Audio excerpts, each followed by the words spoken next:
সুপ্রিয় শিক্ষার্থী, সবাইকে স্বাগত জানাচ্ছি। আমি মোসাম্মদ রওনকারা খাতুন, সহকারী অধ্যাপক গণিত, ঢাকা উদ্যান সরকারি মহাবিদ্যালয়। আজকে আমরা একটা ইম্পর্টেন্ট টপিক আলোচনা করব। টপিকটি হলো কি, দুটি সরলরেখার যদি সমীকরণ দেওয়া থাকে তাহলে সরলরেখা দুটির অন্তর্ভুক্ত কোণ কিভাবে নির্ণয় করতে হয়।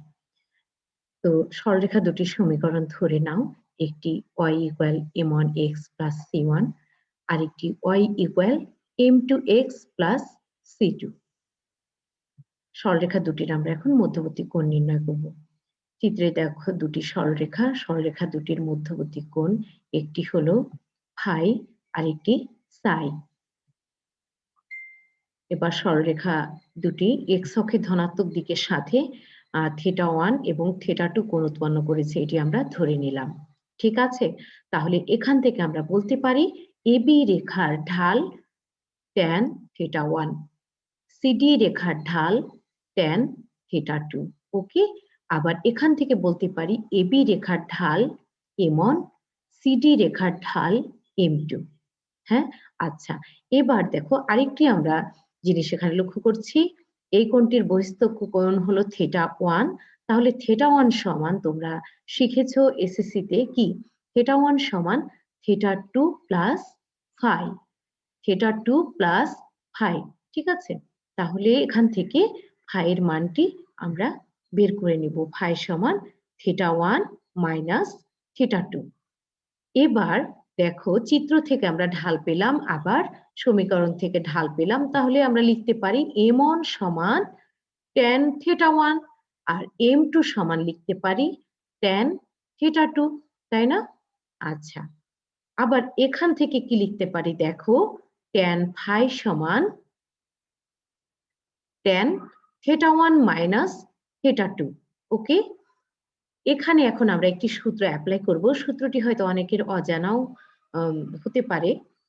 tan a minus B, tan a minus B এর সূত্র হলো tan a minus tan b by 1 plus tan a tan b। আবারও বলছি, tan θ1 minus tan θ2 by 1 plus tan θ1 into tan θ2। Okay, এখন আমরা এই জায়গায় কি দেখো, এই মানগুলি বসিয়ে দেব। tan θ1 এর মান হচ্ছে m1 আর এটির মান হচ্ছে m2। মানগুলি বসিয়ে দিলে কিন্তু আমাদের সূত্র চলে আসলো। দেখো, দুটি সরলরেখার অন্তর্ভুক্ত কোণ একটি ফাই কিন্তু ধরেছিলাম, অতএব tan ফাই এর মান আমরা পেয়ে গেলাম। কিসের মাধ্যমে প্রকাশ করা হয়েছে দেখো, ঢালের মাধ্যমে। আচ্ছা, তাহলে এখান থেকে ফাই সমান tan ইনভার্স করলেই হয়ে যাবে। তো দেখো, আমরা আরেকটি মান কিন্তু বের করব কিভাবে। এই মানটি যদি বের করতে পারি তাহলে এই মানটি বের করা একেবারে ইজি। কেন? টোটাল এই কোণটাকে 180, আমরা জানি এই কোণটা 180, 180 থেকে ফাই এই কোণটির মান যদি আমরা মাইনাস করে দিই তাহলে আমরা সাই এই কোণটির মান পেয়ে যাব।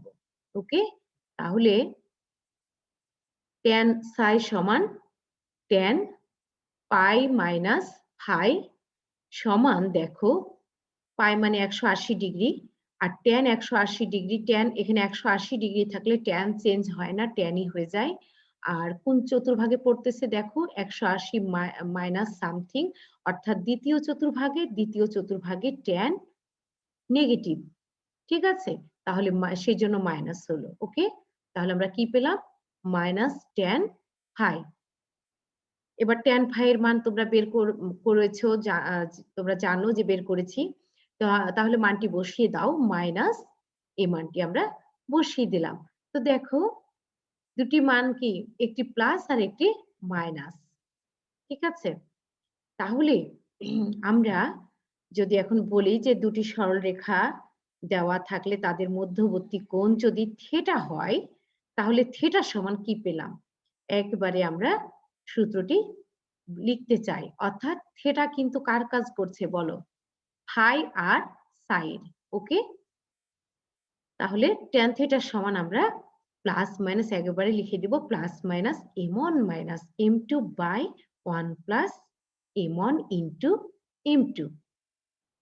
এখন তোমরা মনে রাখবে যে প্লাস চিহ্ন অর্থাৎ যে মানটি ট্যান থিটার একটি মান পজিটিভ হবে, একটি মান নেগেটিভ হবে। পজিটিভ মানটা আমরা সূক্ষ্মকোণের জন্য ধরব। ঠিক আছে? যদি সূক্ষ্মকোণ নির্ণয় করতে বলে তাহলে যে মানটি পজিটিভ হবে সেই মানটি আমরা নিব। আর যদি স্থূলকোণ নির্ণয় করতে বলে তাহলে আমরা নেগেটিভ মানটি নিব। ঠিক আছে? তো আমরা একটি উদাহরণ তাহলে দেখে নিব। তার আগে সূত্রটি আবারও আমরা বলি, tan থিটা সমান plus minus m1 minus m2 by 1 plus m1 into m2। তাহলে m1 m2 এগুলো কি? ওই রেখা দুটির ঢাল। তাহলে ঢাল প্রথম কাজ হলো রেখা দুটির ঢাল নির্ণয় করতে হবে, তারপরে মধ্যবর্তী কোণ। তো এখানে একটি উদাহরণ দেখতে পাচ্ছ, দুটি সরলরেখার সমীকরণ দেওয়া আছে, মধ্যবর্তী কোণ নির্ণয় করতে হবে। তাহলে সূত্র থেকে আমরা কি শিখলাম? আগে ঢাল বের করতে হবে। তাহলে রেখা দুটির ঢাল বের করে নেবে। তো ঢালের সূত্র আমরা কিন্তু ৩টি সূত্র শিখেছিলাম। তো সরলরেখার ঢাল কিভাবে নির্ণয় করতে হয় বলো তো? মনে আছে? হ্যাঁ, ঢাল সমান মাইনাস এক্স এর সহগ বাই ওয়াই এর সহগ। তাহলে এই রেখার ঢাল কি হবে দেখো? -3 বাই -1, অর্থাৎ ঢাল বের হলো 3। এবার দ্বিতীয় রেখার ঢাল কি বের হবে দেখো? -5 বাই 3, -5/3। ওকে, এবার আমরা সেই সূত্রটি আমরা এখন অ্যাপ্লাই করব। আমরা জানি tan থিটা সমান এটি। ঠিক আছে? এখন m1 আর m2 এর মান বসিয়ে দিবে। তোমরা বসিয়ে দিয়ে ক্যালকুলেশন করবে। ক্যালকুলেশন করে ঠিক কি মানটি পেলাম দেখো? Plus minus 7/6। ওকে? হ্যাঁ, এখন সূক্ষ্মকোণের জন্য কি বলেছিলাম? পজিটিভ মানটি নিব, অর্থাৎ 7/6। তাহলে থিটা সমান tan ইনভার্স 7/6, এখান থেকে মানটি পাওয়া গেল। ঠিক আছে? সূক্ষ্মকোণ। এবার স্থূলকোণ কিভাবে নির্ণয় করব? আমরা বলেছিলাম নেগেটিভ মানটি নিব। হ্যাঁ, নেগেটিভ মানটি নিয়েও করা যায়। আবার আমি সহজভাবে যদি করি যে 180 থেকে এই কোণটি বাদ দিয়ে দিলেই, বিয়োগ করলেই কিন্তু স্থূলকোণ চলে আসবে। ঠিক আছে? তাহলে স্থূলকোণ হলো কি? 180 মাইনাস থিটা, মানে মাইনাস এই কোণটি। ঠিক আছে? এভাবে স্থূলকোণ পাওয়া যাবে। অনেক ইম্পোর্টেন্ট কিন্তু আ পরীক্ষায় আসার মতো। তো সবাই ভালো থাকবে। আজকে এ পর্যন্তই। সবাইকে ধন্যবাদ।